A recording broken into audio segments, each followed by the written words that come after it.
ମୁଁ ବନେଇବି ବିରି ମଣ୍ଡା ପିଠା ବା ବିରି ଗଜ ପିଠା। नमस्कार मु संयुक्ता होम किचन को आपन बहुत बहुत स्वागत करुच्ची। बिरी गज पिठा यह साधारणतः चाउल आ बिरी को लेकिन पिठाटी बना जाए था। यह सहित गोटे मटर तरकारी बनई देबा बा जहाँ कहते व्हाइट पीस। प्रथमे आम बिरी को 3-4 घंटा बतुरे देबा। चाउल को भी सेमती बतुरे देबा। प्रथमे बिरी को चिकन करके बाटी देबा। देखो एमती बाटी देबे। चाउल को भी सेमती पानी देके बाटी देबा।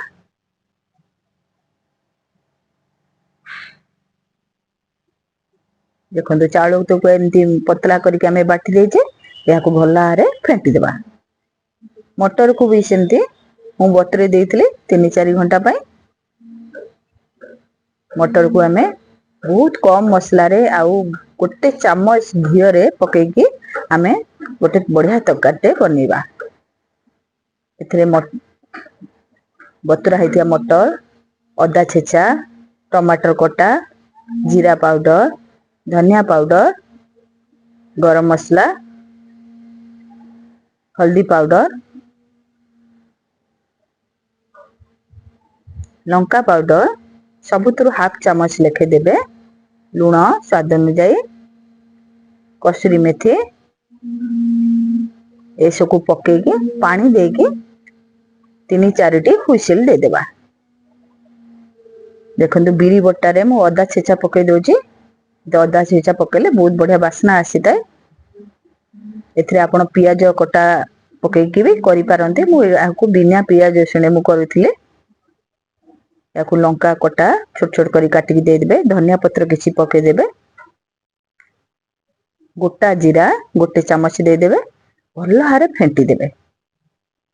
जिते बढ़िया फेंटीबे सिझिला बेलको बहुत पाटी की बहुत बढ़िया लागिवो। लुण दे देबे स्वाद अनुसार। पुणी थरे फेंटी देबा। कड़े रे पानी गरम कर देबे चाउल जंतिया पई। गोटे ग्लास पानी गरम कर देकी एथरे लुण घी गोटे चामच पके देबे। पानी गरम हेला परे चाउल को जंती देबे। देखो हमर चाउल तो हमर जंती हेला। एबे या को हमें घोड़े देबा। जहा फल रे आउ जदी सिझी नथिबो ताले पूरा सिझी जिवो। देखो मटर तरकारी हमर हो जाइछि पूरा सिझी जाइछि। एमती कम तेल मसला दे करंतु बहुत बढ़िया लागिवो ए पिठा सहित। देखो चाउल तो हमर जंती हेछि पूरा। या को गोटे प्लेट रे बाहर कर देबा। देखो हाथ को टिके भी लागुनी ताले जंता हमर पूरा ठीक अछि। एथिरे गोटे छुंक दे देबा।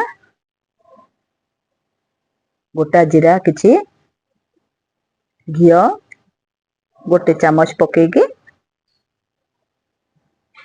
गरम मसला गोटे चामच पके देबे। अल्प टिके भाजी के ए मटर तरकारी उजार देबे। गरम पानी दे देबे ग्रेवी पई 3-4 मिनिट पई फुटे देबे। धनिया पत्र गार्निशिंग कर देबे। प्रस्तुत हे गेला हमर मटर तरकारी। तापर देखंतु गोटे प्लेट रे बाहर कर देछि। पूरा ठंडा हेला परे हमें पिठा बनेबा। एथरे घी गोटे चामच गुळे देबा। देखो एमथि पिठा करिबा बहुत बढ़िया लागि थाए।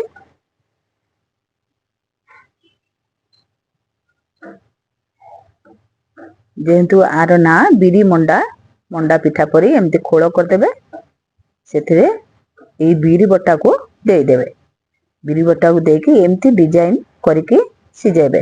देखो तो मु 2-3 प्रकार डिजाइन देखौछि सेमती आकार करिवे। या को जमा करिकी रखिबेनी रखिले फाटी जिवो। संगे संगे करिवे आ संगे संगे स्टीम रे बसिबे। जदि आपण ठंडा हे गेला ताले अल्प टिके उषुम करके खाइबे नले पूरा फाटी जिवो। संगे संगे बनेबे संगे संगे कर देबे। एमती सब डिजाइन करी कले देखते केते सुंदर देखा होची। एमती आपण चना डाली रे भी करि पारंती, फुलकोबी पूरा देके भी करि पारंती।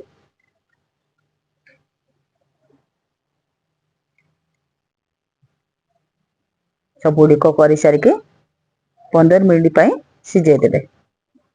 15 मिनिट पर आम प्रस्तुत हो बिरी गज मंडा बा बिरी मंडा पिठा। सब गुड़िक एमती बनैकी मटर तरकारी सहित सर्व करंतु।